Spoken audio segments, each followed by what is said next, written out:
Howdy folks, welcome back to the homestead.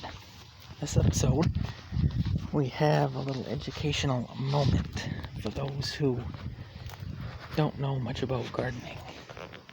And I didn't know this till, well, today.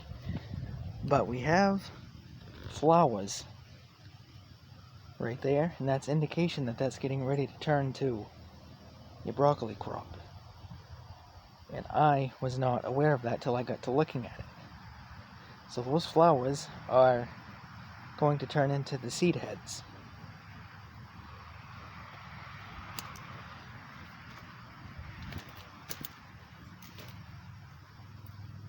And this one, as you can see, has done the same thing, except you can't see the flower buds on it because it's already turned into a crop to be picked. All these little ones down in here, those will eventually become a broccoli crop.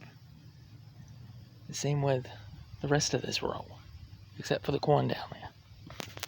I want to thank you for watching, folks. Please comment, like, and subscribe. See you on the next one.